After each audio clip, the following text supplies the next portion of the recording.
Hello, everyone. I'm Julia Vindacious, and the class of 1995-96.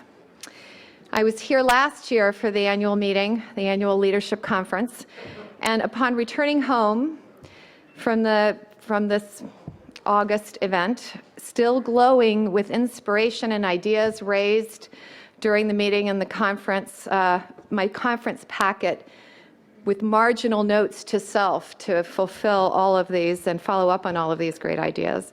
I found this issue of the MIT Technology Review in my stack of mail. Buzz Aldrin's visage and a headline that said, "You promised me Mars colonies, instead I got Facebook." And it kind of stung a little bit. Some of you may know I live in Silicon Valley, which is the place where all Facebook things happen. And some of you may also know that I've been working on this White House Fellows Foundation and Association website, ostensibly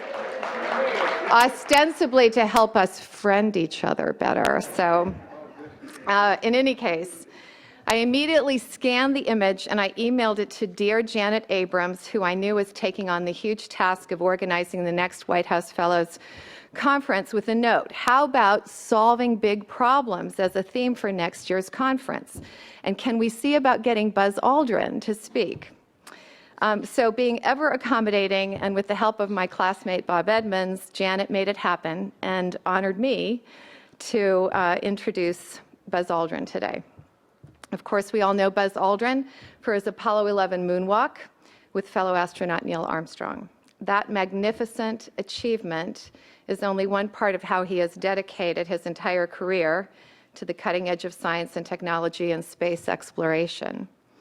He is a West Point graduate and went to the Air Force, flying fighter jets in the Korean War. After his tour of duty, he enrolled at MIT, which is kind of why I get this technology review. I also went to MIT, but not doing anything as grand as he has done. He got his PhD in astronautics, writing his PhD thesis on guided manned orbital rendezvous. And that is how to reliably connect two spacecraft in orbit.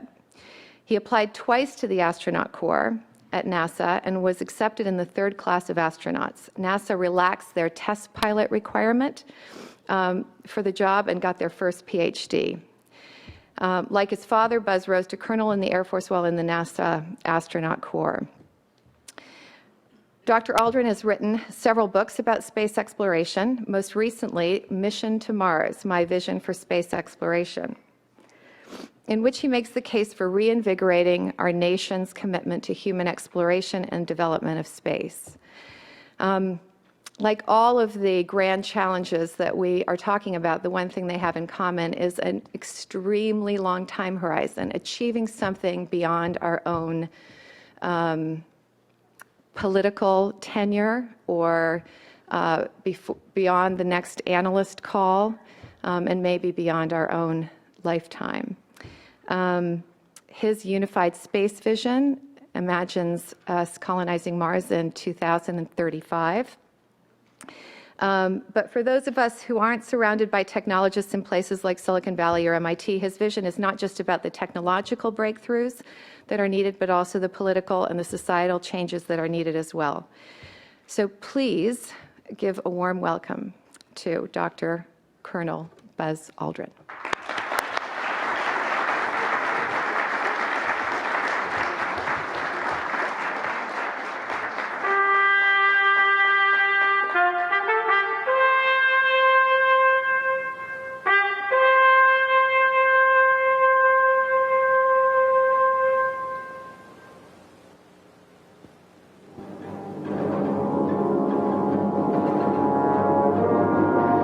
Choose to go to the moon.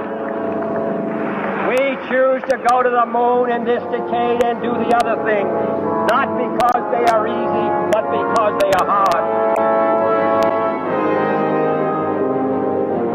T-minus 15 seconds. Guidance is internal. 12, 11, 10, 9. Ignition sequence starts. 6, 5, 4, 3, 2, 1.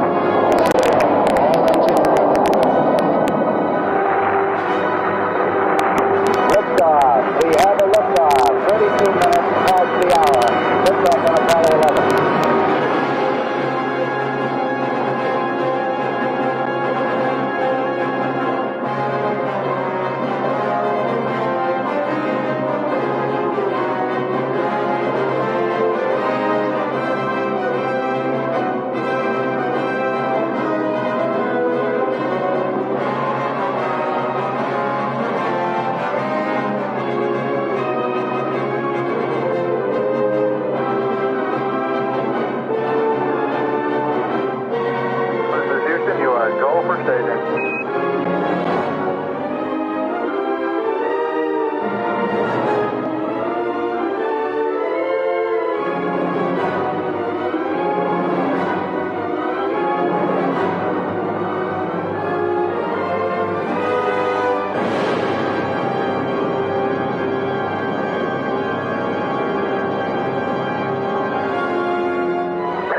Apollo 11 hit that and gave us a magnificent ride.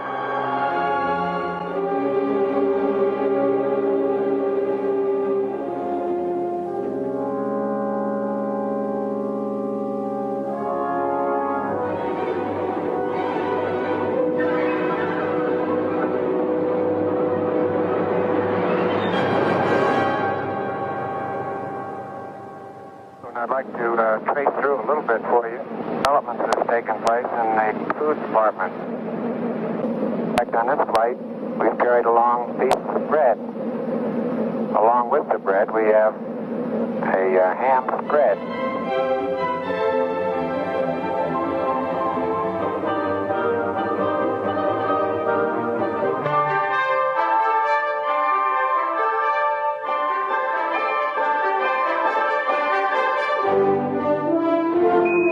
Retro, go. Fido, go. Guys, go. Control, go. Telcom, go. GNC, go. Ecom, go. Surgeon, go. Capcom, we're go for landing. Eagle, Houston, you're go for landing, over. Roger, understand, go for landing, 3,000 feet.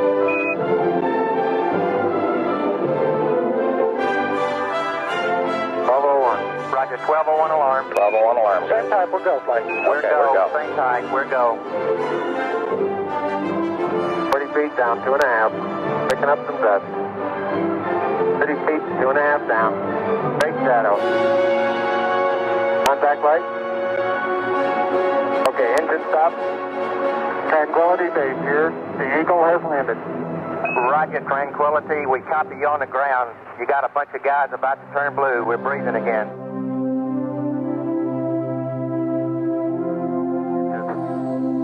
I'm going to step off the limb now. That's one small step for man, one giant leap for mankind.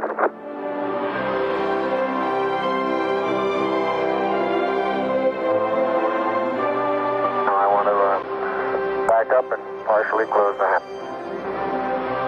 Making sure not to lock it on my way out. That's our home for the next couple hours. We want to take good care of it.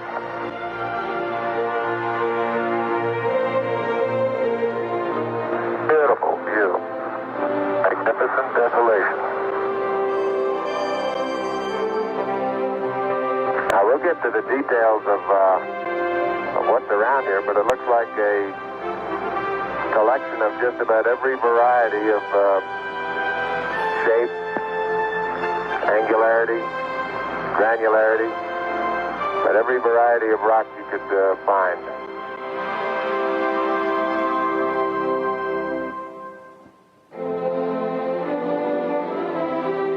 Because of what you have done, the heavens have become a part of man's world.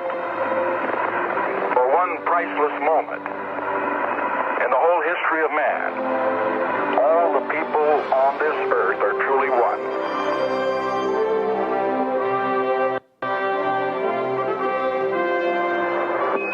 Buzz, this is Houston. You have approximately 3 minutes until you must commence your EVA termination activity. Over. Roger, understand.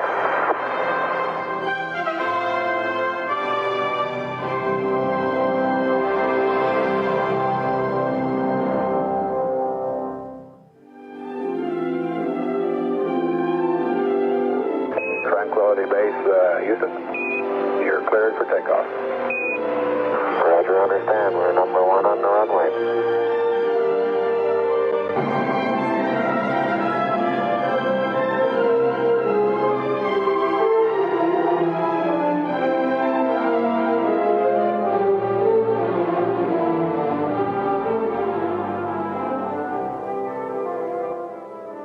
We've come to the conclusion that this has been far more than 3 men on a voyage to the moon. More still than the efforts of a government and industry team, more even than the efforts of one nation. We feel that this stands as a symbol of the insatiable curiosity of all mankind to explore the unknown.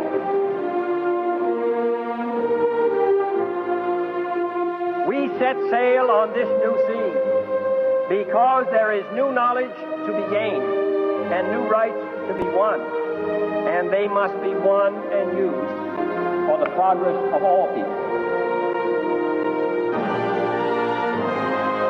We choose to go to the moon in this decade and do the other things, not because they are easy, but because they are hard. Because that challenge is one that we're willing to accept, one we are unwilling to postpone, and one we intend to win.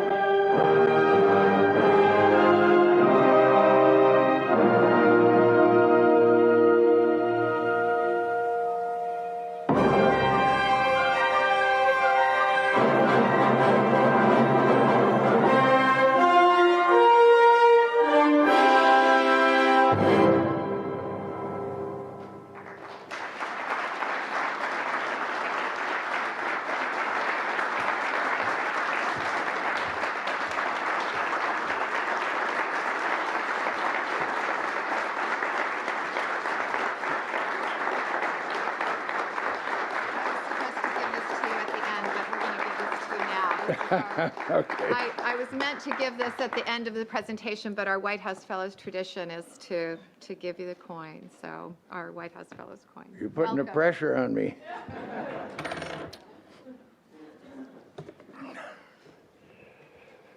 I remember high school football, and I went back for a 20-year reunion. This is in New Jersey, and a lot of the football players were policemen or firemen. And somebody made the observation, boy, I sure hope there isn't a fire in Montclair, New Jersey. So you guys are here from the White House? I sure hope there isn't a fire going on there. I'm just thrilled to be here at the place where I can address some really outstanding people. I hate to think of, well, I do. I like to think of the selection process that you folks went through in order to get here. It's really marvelous to be able to hope that most of you will understand what I'm saying. Now, this is what I would like to tell you. This is my briefing charts, but you got to go on the website to get these. And there's one in particular that I really like, and it takes me a while to get through that. Well, you may see them quickly, and if you're in the front row. I'm a little disappointed because I've gotten used to teleprompters, and I've watched and observed people high up using teleprompters, and I've learned how to do that. And I gotta say, I'm pretty good when I look at other examples. So I'll try and look at you folks every so often instead of this way. I find it really great pleasure to be here, despite the fact that there are a few empty seats. I thought it would be a full house. And the White House Fellows asked me to come here, and I was really happy to come here and to talk about my unified space vision. President Bush came out with a program called Vision for Space Exploration. And I thought, well, there's more to space and vision than there is exploration. So we need to unify those space visions that consist of exploration, science, development, commercial, and security. I think I am a forward thinker. Most people ask me about the past, but I'm mostly interested in what happens next. But I think we need to be reminded about the past successes to be able to predict what we may be able to happen in the future. And I certainly grew up, and I still believe in American greatness. And I think this country can still do great things. We're sort of a limbo right now in my business. And I do think that America is exceptional. But I also believe strongly in global cooperation. And I think now is the time to get the world working together in space. I only see advantages for both the U.S. and the rest of the world. So now is the time to do something about it. Timing is very important. It always has been a key element in my life. And I've been very blessed to have been in the right place at the right time. And when I wasn't, I twisted things around so that it became the right place. Education, a strong work ethic, a supportive family, and a sense of adventure were also important factors in my life. I'm proud to have served my country both in the Air Force and the Apollo program. And I like being a team player. When people work together, you can sometimes accomplish the impossible. Apollo could never have happened without the cooperation and efforts of many, many people working together for a shared goal.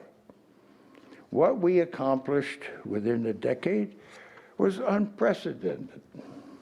But I know that with determination and the will, we can do great things again.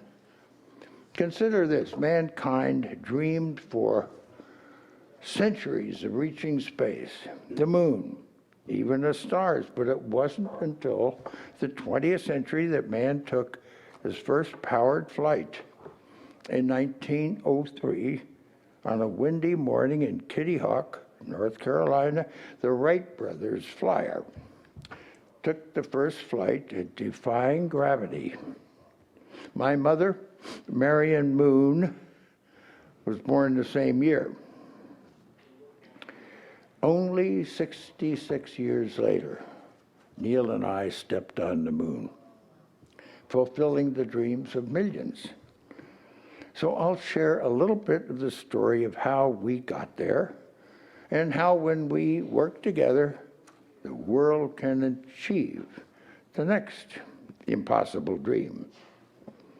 And I'll tell you about my plans for the future in space.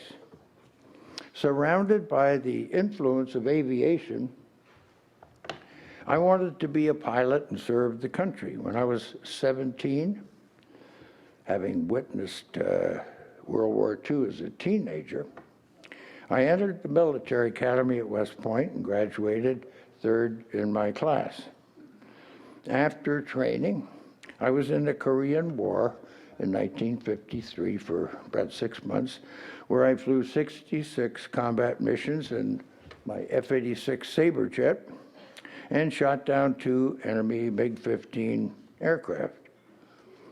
Following the Korean War, I was briefly at the Air Force Academy for a couple of years, but then I was stationed in Germany, patrolling the border, but then on alert with nuclear weapons, 5-minute alert, siren goes off, you hop in the cockpit, don't talk to anybody, and you take off and fly low level to your target.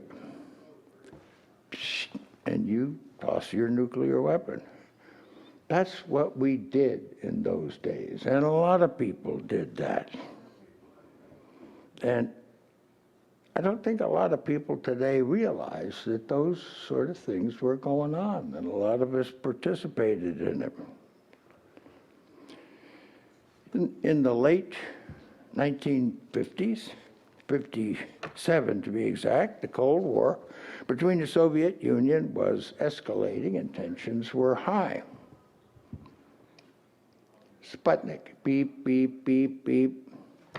In 1961, NASA launched America's first Mercury astronaut, Alan Shepard. 15-minute suborbital flight. The Russians had already made an incredible achievement by sending the first human in space, Yuri Gagarin, on an entire orbit of the Earth. So we wondered, what's going to come next? President Kennedy, 20 days after Alan Shepard's flight, asked the NASA and the engineers, rocket scientists like Wernher von Braun, what was possible for us to do. They told him it would take at least 15 years before he could put a man on the moon.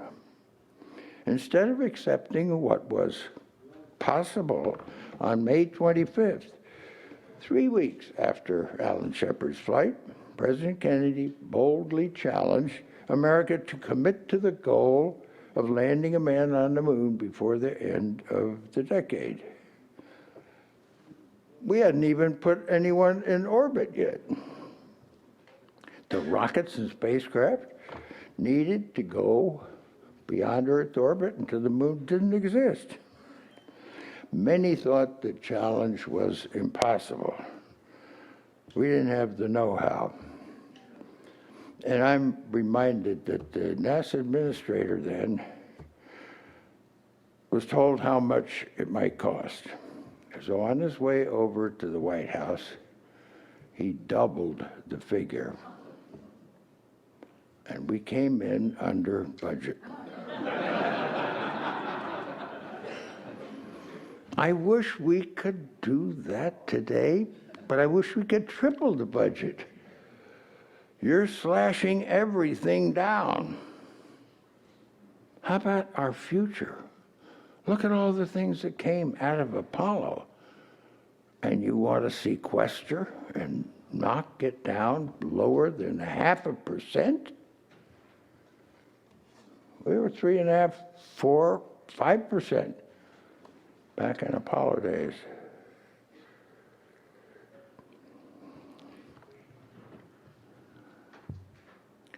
We did have a leader with the vision, the determination, and the courage, the confidence that we could get there. By publicly stating a goal, putting a specific time on it, and a very specific accomplishment, President Kennedy gave us no backdoor.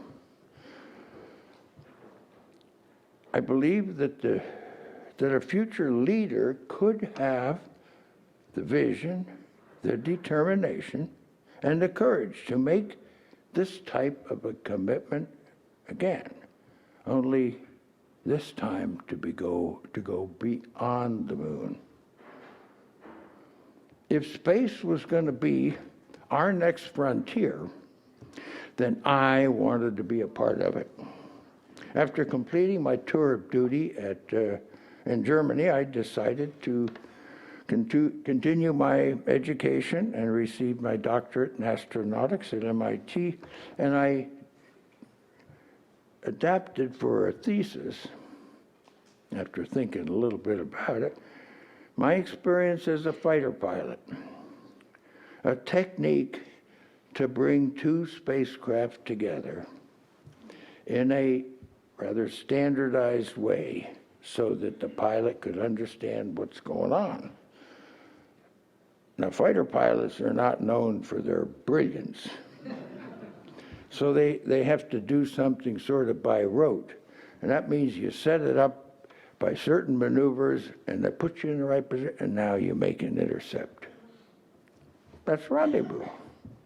You do the final part, and the guys on the ground get you there at the right spot to be able to do that.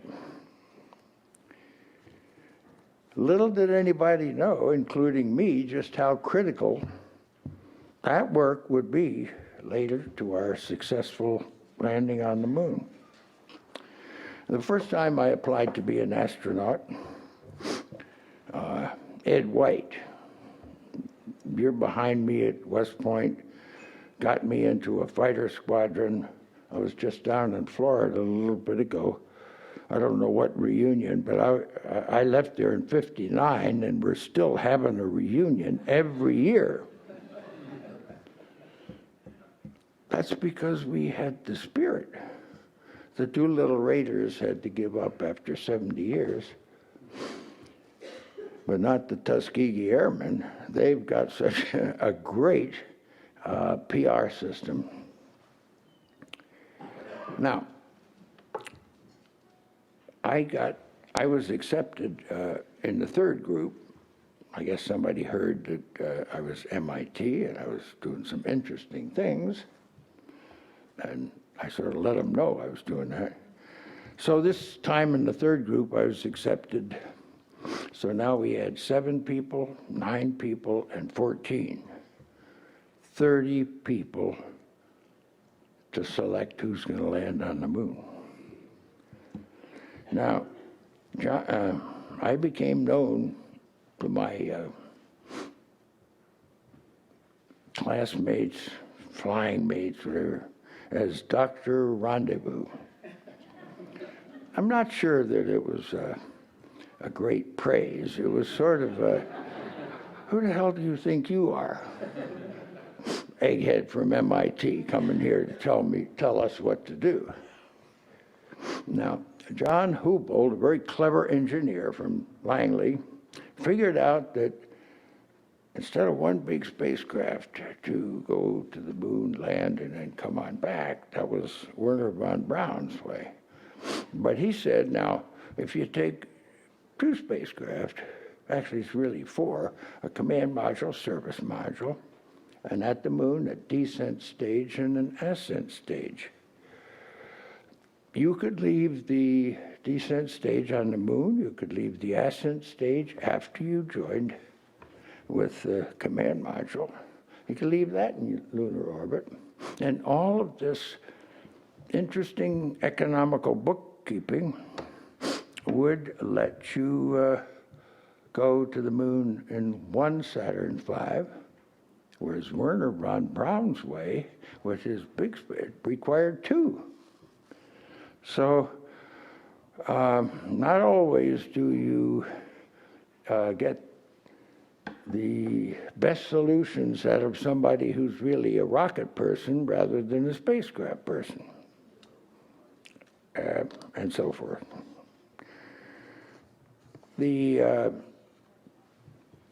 Now, my MIT studies really paid off. The decision was made to do lunar orbit rendezvous about 6 months before I left MIT. So I ran a couple of computer rendezvous in lunar orbit. It worked just as well as it did in Earth orbit. Now, the critical thing would be our ability to join up and come home when you had to join up. It could have been called a dangerous maneuver, but there certainly wasn't a lot of traffic up there. Now, my work at MIT really began to pay off there, and so we started using those techniques in the Gemini program. Now, astronomers call this the Gemini program, but we fighter pilots aren't too sophisticated. It was a Gemini program. But you'll hear all sorts of... It was a masterful stroke to have a one-man Mercury craft that John Glenn would fly around. could do this, but it couldn't do this. Couldn't translate. But Apollo was going to be very complicated. 3 people, and it was going to do a lot. But we put a program in between called the Gemini program, and it was one of the masterful occurrences in the Apollo program. And we learned how to do spacewalks, long-duration flight, computer reentry, and now I had been a scuba diver way back to 1957, and so I welcomed the opportunity after we'd had a number of problems with spacewalking on the last flight to be the first guy to train underwater neutral buoyancy for weightlessness in space. And during that space flight as pilot with Jim Lovell on Gemini 12, I was able to set a record of 5.5 hours spacewalking while circling the globe every 90 minutes at a speed of 17,000 miles an hour. This was a very important thing to do before we moved into the Apollo program, to show that an astronaut could move around properly, separated from the spacecraft.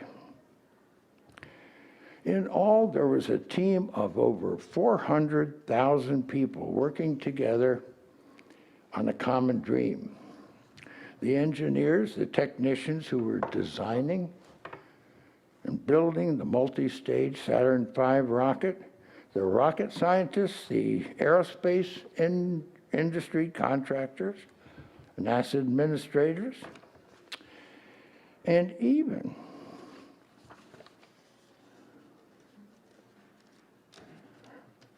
fingers don't work so well when you get old.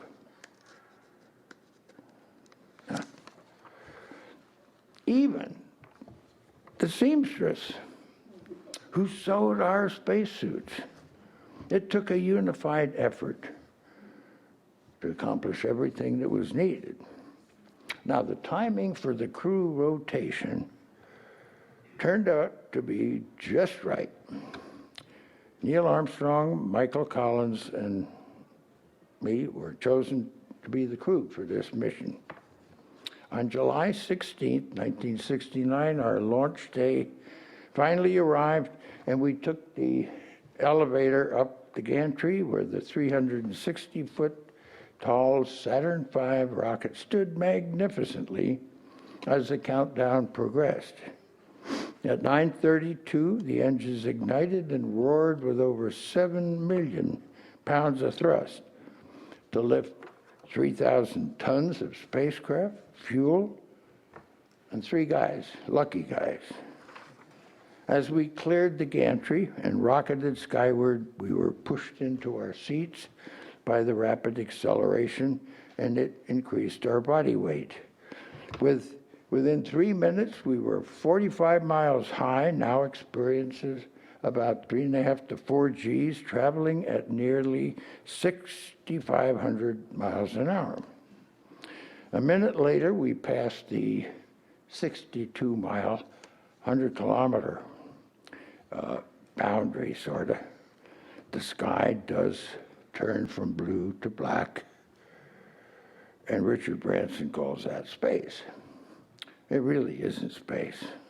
You can't stay in orbit there. So 12 minutes after launch, we're traveling at 17,000 miles an hour, and we are in orbit. Now for 3 hours, a couple of orbits, we ran through all the checklists and ensured everything was working properly. Now, the 8-day voyage, going there and coming back, the 3 of us lived in a space capsule about the size of an automobile, a Volkswagen automobile. On day 3, we fired our engine to slow us down enough so that the moon's gravity captured us and put us into lunar orbit. Another engine burn put us in the right orbit to be 50,000 feet on the near side so that we could commence our landing. Now, the three of us kind of got together and said, I think we have about a 60% chance of landing successfully. Now, there are many things that can go wrong, as Apollo 13 pointed out. And you may have to abort and come back. But we really did feel we had a 95% chance of coming back alive. And we liked that. We liked those odds. So we fired the engine and it accelerated us now on a trajectory toward the moon, 25,000 miles an hour. So 13 orbits of the moon later, on the morning of July 20th, Neil and I entered the lunar landing craft we had called the Eagle. Symbol of our country happened to be the airplane I first had a ride in at 2 years old, painted to look like an eagle. And we separated from the command module Columbia, where Mike remained, piloting our powered descent to the moon's Sea of Tranquility was the most complicated and critical aspect of the entire mission. Landing was the hard part, going from orbit to soft landing. Without landing, you can't walk around on the moon. But when you do land, you can land the next time and the next time and the next time. So as we descended, we saw that the landing site in front of us didn't look too good to Neil. It had some boulders and craters. So we continued to maneuver to find a better place on the other side of the crater. Now that takes a little bit more time and a little bit more fuel. So by the time we touched down, we had 15 seconds of fuel left. Calculated. There wasn't anybody with a dipstick. Now, with Neil on the surface and taking a few photographs of me, he really hogged the camera. He had it most of the time. I carefully backed down and partially closed the hatch, making sure not to lock it on my way out. There wasn't a handle on the outside. Just a little bit of leaking oxygen would have closed. And we found out that it had to be almost empty to open it. So as I stepped on the talcum-like lunar dust, the first words came to me were not beautiful, but magnificent desolation. Magnificent accomplishment for the human race. Been looking for centuries up at that silvery moon, and now we had a chance to walk on it, kick up the dust. And yet there was the desolation of what we looked at hadn't changed for hundreds of thousands of years. Light for 14 days, darkness for 14. It gets very cold, very hot. No sign of life, no atmosphere, total blackness in the sky beyond the sunlit terrain. You just couldn't create anything here on Earth that looked like what we saw. Now, this photograph that Neil took of me is called the visor picture, because if you look carefully, you can see the reflection in the gold visor of the photographer, Neil, parts of the spacecraft in the flag, and the shadow going out there of me. Now, this is turned out to be such an iconic picture that is sort of used many times to symbolize going to the moon. And people have asked me now, what's so important about this? I have 3 words: location, location, location. We planted the first American flag on the moon, and this salute was my proudest moment as a military officer. I always thought our flag was the best looking flag up there of all the 6 flags that were put there until December 1972. Now, nearly 1 billion people all over the world watched and listened as we ventured on the lunar surface. Even though we were further away than 2 humans had been, and what we had to do to get back home, of course, we always felt connected to home because we were in radio contact with Houston. On the lunar surface, I had one of the most important things you could ever ask for. My watch told me what time it was in Houston, Texas. Now, we left the plaque on the moon on the front leg of the lander. Here, men from the planet Earth first set foot upon the moon. July 1969, we came in peace for all mankind.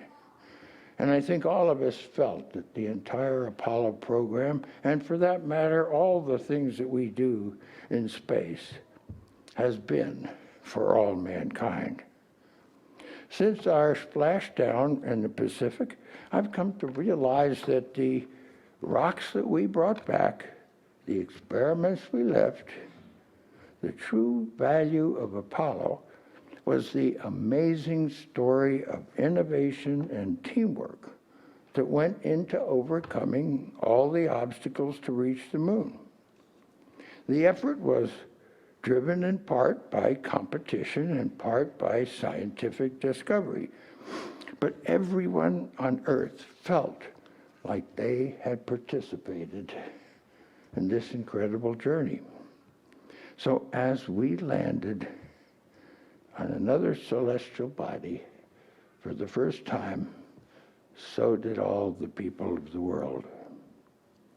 We were welcomed back as heroes.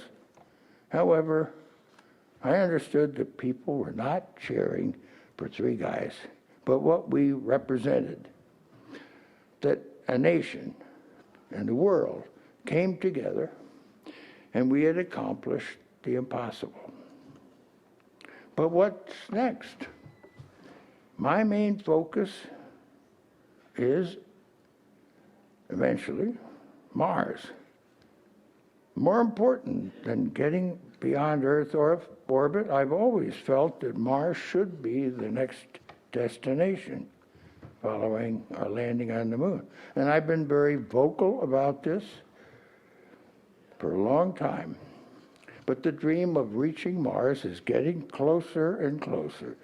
Looks like it's finally coming close with the reality of the Curiosity rover now on the surface of Mars and showing us more than ever before.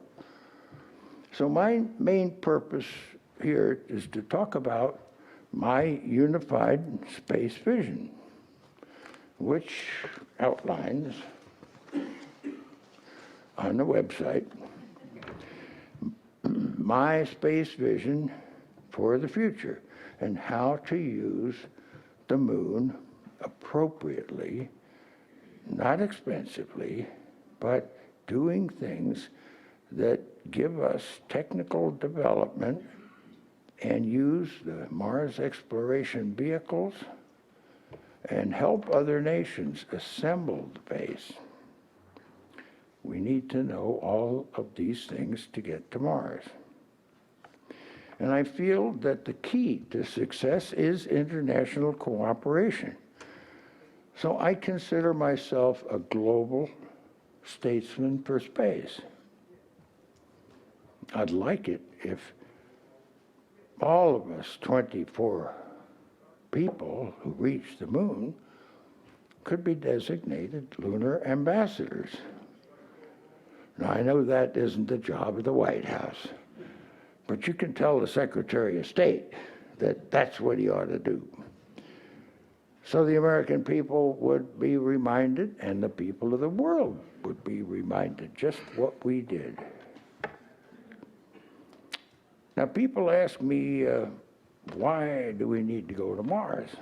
Why do we even need a space program? By venturing into space, we improve life for everyone here on Earth. The scientific advancements and innovations that come from this type of research create products and technology that we use in our daily lives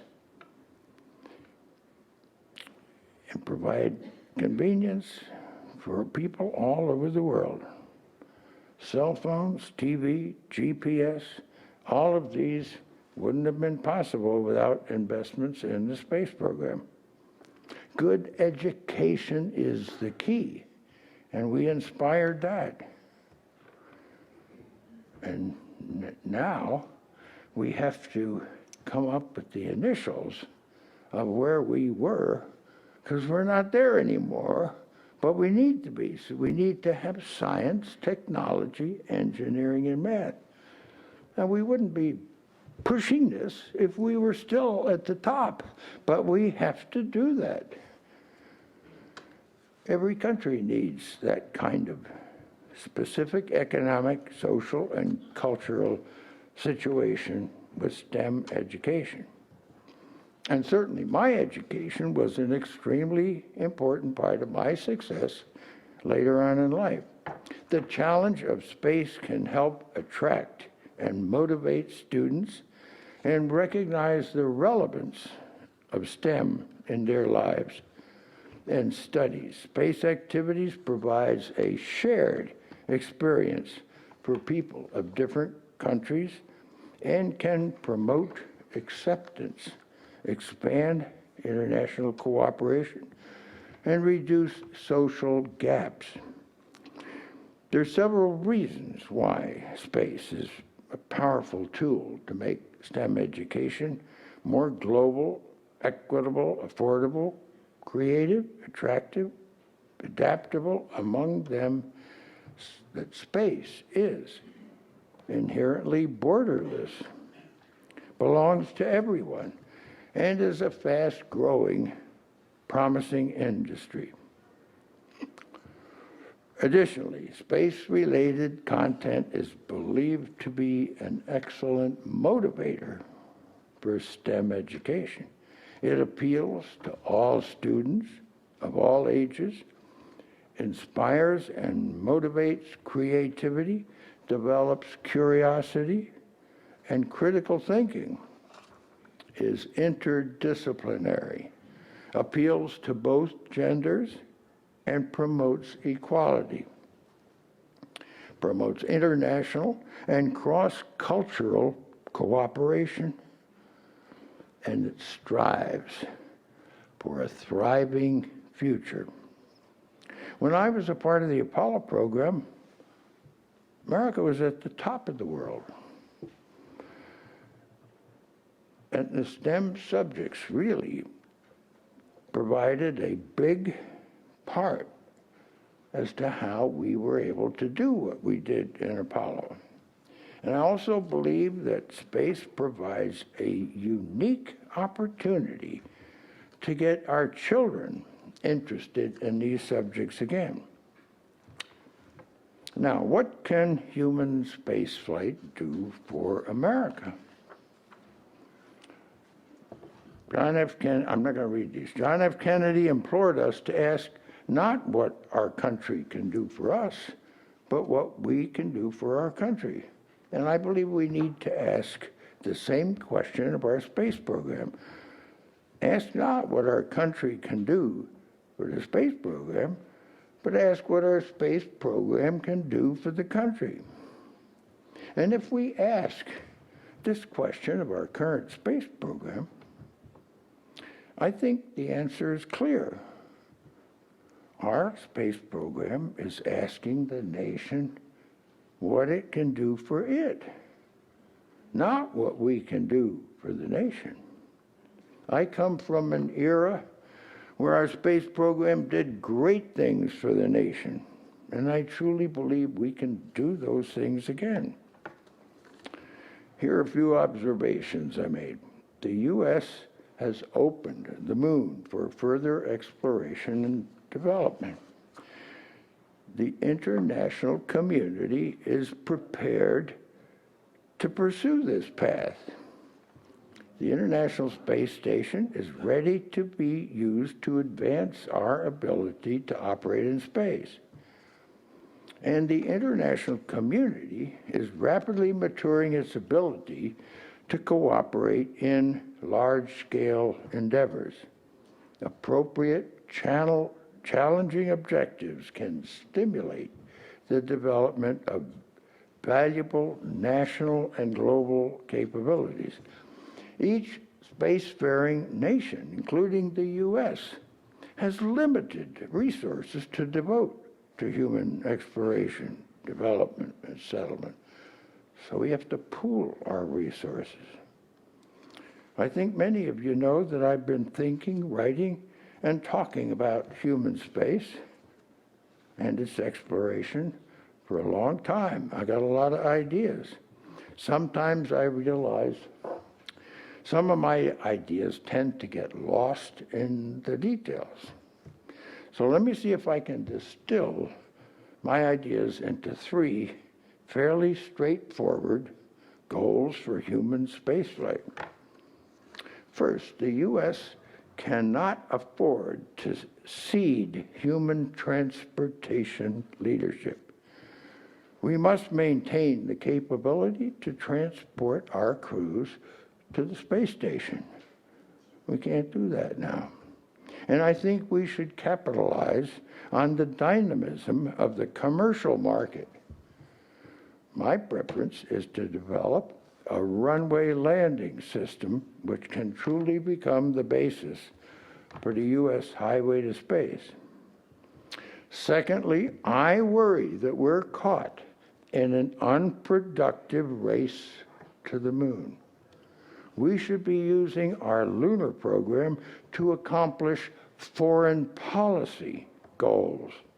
So let's focus on cooperation with our international partners, not race again.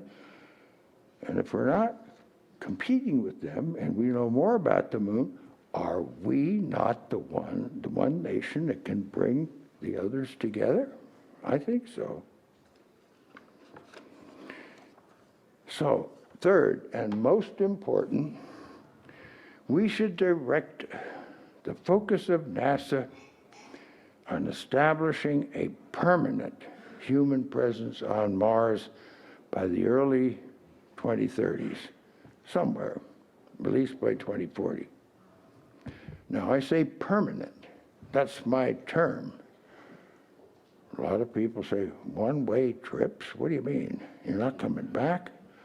Right, you're not coming back. You're staying there. This is a permanent settlement we're talking about. From a practical point of view, it is very expensive to bring people back. What are you going to do with them when they come back? Are you going to write a book? You can send them back there again? Leave them there in the first place. We need to build up a number, a critical number, and that's not easy. If you want to build up to 60 people, it takes you 20 years. So I believe that by accomplishing these 3 goals, we'll do more to advance U.S. national interests than any other policy initiative we could imagine. Orion is inappropriate for transport to the International Space Station. It's too expensive, up and down, on performance and cost. We need a strategy that will eliminate dependence on foreign providers for transport to the International Space Station. We were supposed to come up with a substitute for the shuttle, in about 7 years.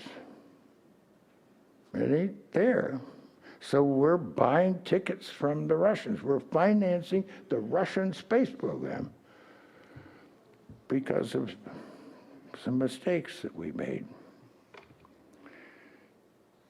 And I think we need a crew transport system that is developed commercially. Just like the airplane carried the airmail for the government, different places. And the commercial people said, wow, I think we can take people one place to another. And they did. So I think the approach we need is vertical takeoff and horizontal landing. That's not really where we're going, unfortunately. A key element of my approach is to focus the near-term resources on the development of an exploration module, which can serve as a crew habitat for long-duration flights. You have room in there, you have all the things you can do, a lot of observation and tracking from there, things on the ground. Finally, as many of you know, I've been developing a concept of Mars cyclers, spacecraft that will provide regularized transportation of crew, some cargo, to Mars more efficiently than any other architecture that I'm aware of. What is it? Swings by the Earth, goes out, swings by Mars, keeps going out, comes back, swings by the Earth again, and keeps doing that. And that's your home. You intercept it with a small spacecraft, and it provides the radiation, and it's there time after time. Now, we've done some perfecting of these things, so we don't just do it in 26 months, we do it every other, and it's much, much better, and that came from Purdue University. Now, this is an example of what a cycler might look like. We've changed a few things and probably will, but it's 2 exploration spacecraft. We can add 3. So we've standardized the use I have of the different vehicles that are needed. So combined, the transportation architecture will lead the U.S. to the development of a multi-planetary system. There can be no more noble purchase. And the Aldrin cycler, you just saw a picture of it, and that's been created by a game called the Buzz Aldrin Space Program Manager. Now, I think the most significant departure I take from the current architecture is to remove the emphasis on getting back to the moon. We've already blazed a trail to this destination. It's time for commercial and international interest to move beyond. Other nations are developing the capability to explore and develop the moon, and we can help them without it costing an arm and a leg. And by participating in this, we avoid a costly race back to the moon, and we facilitate international cooperation. I've written a book. It sort of has my name on it, doesn't it? I had wanted to call it, add an S, Missions to Mars. It's not just one mission. And National Geographic has worked with me, and we put together 8 chapters that are background information, and we need a sequential program of implementing what's in there. My son, Andy Aldrin, wrote a wonderful foreword to this. Let's flip a slide or 2 to show you how complicated things can get. Now, I don't think this is going to move, but it does show you the dual cycler approach. And that, you're not going to put the complicated one on? Oh, okay. Program crashed. All right, well,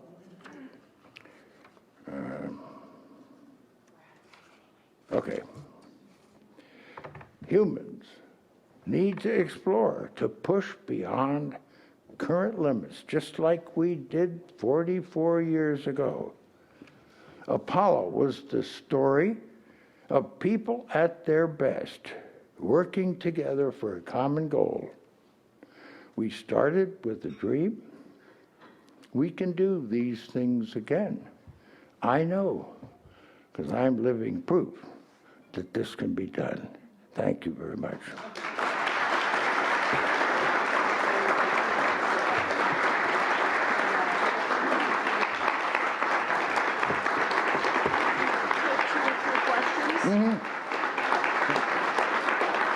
Thank you. We have time for a couple questions, so just come up to the microphone, please.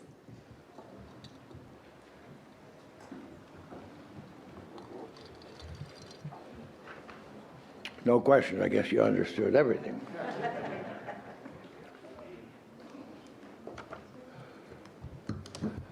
Sir, thank you for your amazing service, and thank you for being with us here today. My question is about the actual process of getting humans to Mars. Yeah. As I understand it, and please tell me if this is true, when you were orbiting the moon and you looked back at the Earth was a very tiny object in the sky. And as you go to Mars, that's going to get smaller and fainter. Quite a bit. And the only people you're going to have with you are the other people there in the craft with you going to Mars. How would you deal with that? Be leaving behind everyone you know, going on a one-way mission to Mars. It seems like an enormous challenge, one worthy, but daunting. How would a person in a spacecraft like that, how would they cope? You'd be a dreamer, you'd be dedicated, you'd be an outdoorsman, a pioneer. I wondered whether we could send people and not bring them back. People say one-way trip. No, I don't look at it that way. And it's trite for me to say that the pilgrims on the Mayflower didn't hang around Plymouth Rock waiting for the return trip. It is very expensive to bring people back. And once you put them there, what is the reason for bringing them back? Now, you don't want to put them on the surface until you built a permanent place for them to live in. We didn't do that at the moon. But we're going to do that, hopefully, at the moon. We're going to help the other people. How are we going to learn how to do that? There's a big island of Hawaii. We're going to practice there. Then we're going to assemble things that other nations land, big things, but they don't land them on top of each other. They land one here and one here. So we have to bring them together and connect them so that you can pass through them, have fluids and electricity. That ain't easy. That's the U.S. part of this. We don't build the things, but we supervise them so that they can come together, and we practice and we make mistakes and we make it work at the moon for the other nations. But we contribute things that we absolutely have to know to do it at Mars. So we're using the other nations to help build them something, but we're helping us do what we need to do at Mars. I thought it would be difficult to convince the American people of one-way trips. So I went to talk to Stephen Hawking about that. He had said earlier that humans on Earth have about 200 years to establish a permanence somewhere else because of pestilence, nuclear war, impact, killed the dinosaurs that could wipe us out. So I saw him and I said, look, I think we could do this maybe 30, 40 years. But I felt it was still a challenge, and he didn't provide me with quite the right answer. But then this group of Netherlands people said, Mars 1, we're going to send people to Mars in 2023, and they're not coming back. Well, how many people applied? 250,000 people around the world applied. They were looking for 1 million, but then they put a cost, and the wealthy nations had to pay a little bit more. But they have many people volunteering, and it will become more and more an accepted way of migrating from the Earth to somewhere else. Now, don't you think that the world leader that makes a commitment of humans to begin migrating to another place, don't you think that individual, that president, will go down in history for hundreds and thousands of years? I do. A big development in the evolution of the human race. And it's ours to do, or some billionaires to do for the Netherlands company. I don't think it makes any difference. We'll get it done. The Pilgrims lived in the Netherlands too before they came over here. So we have 3 questions. I think if you can make them very quick and short. No, you mean the answers.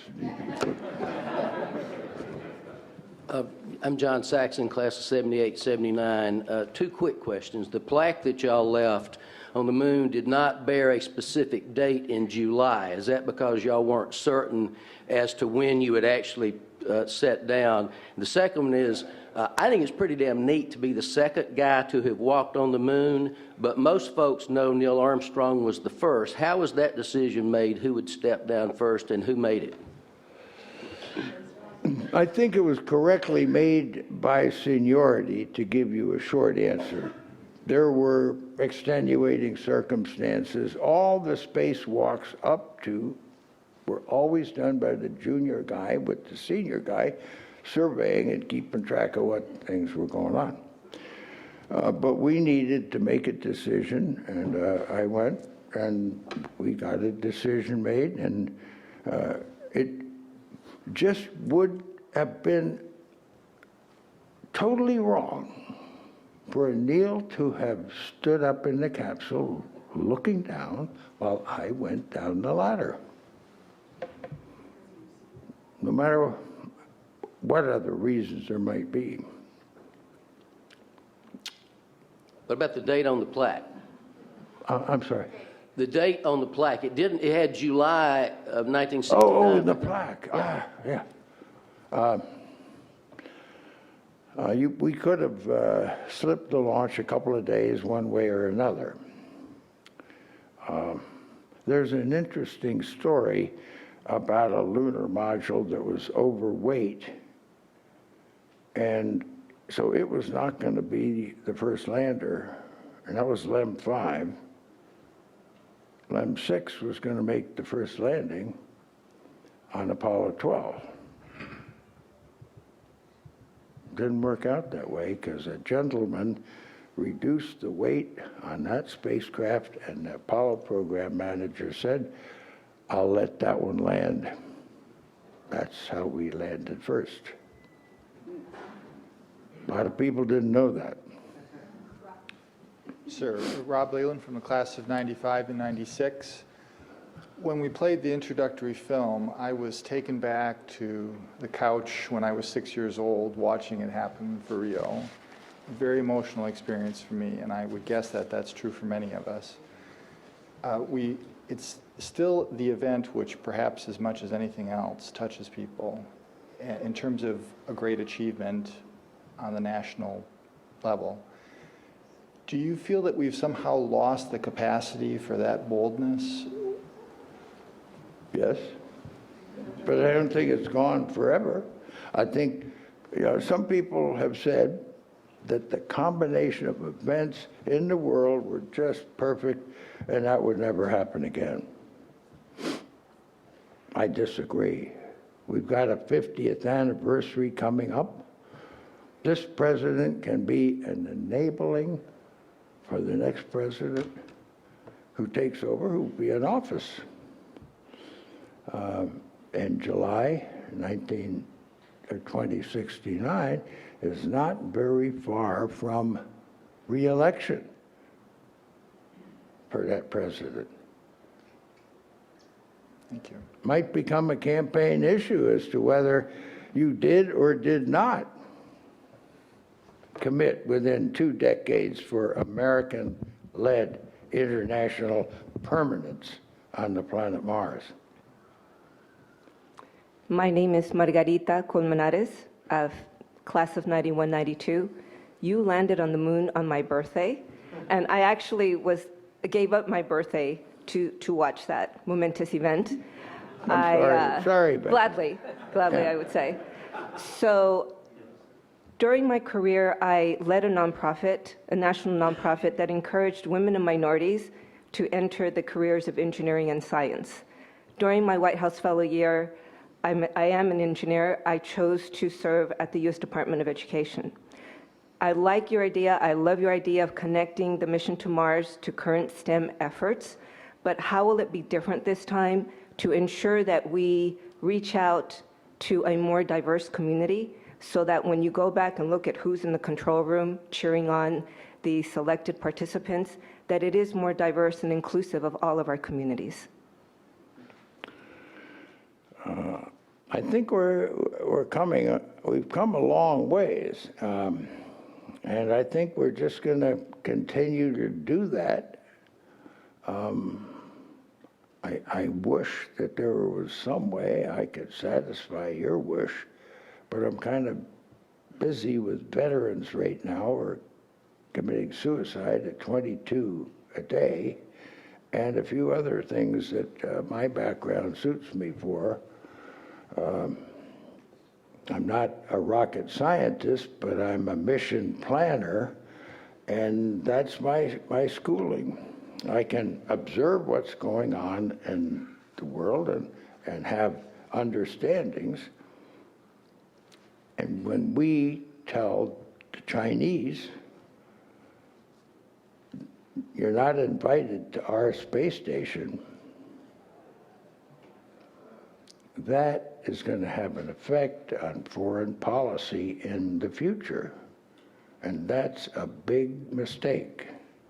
And we have to change that. So there are things that I can address myself to and have an impact because of my experience, or I can get people around me with a good idea, and then their credibility can do some things, and that's what I'm trying to do. But I'm just afraid I can watch TV and sympathize with this and that. I only have one vote in California. Thank you so much. Don't forget your point. Thank you. Appreciate you being here. Thank you very much. I think we have, there's one of our White House Fellows alums has a 3-year-old daughter who is your biggest fan, and I think they might have come to join us for lunch. You are certainly having an influence not only on all of our lives, but the next generation. So, oh, that's terrific. That's great. And you're doing a book signing at the Smithsonian on Saturday. Is that correct? That's I am. My mission director has a 2.5-year-old Oh, wonderful. mascot, and she doesn't know anything Except space. Except space. That's terrific. Everybody, I think we're going to lunch, right? Thank you. Thank you so much for coming. We really, really appreciate it.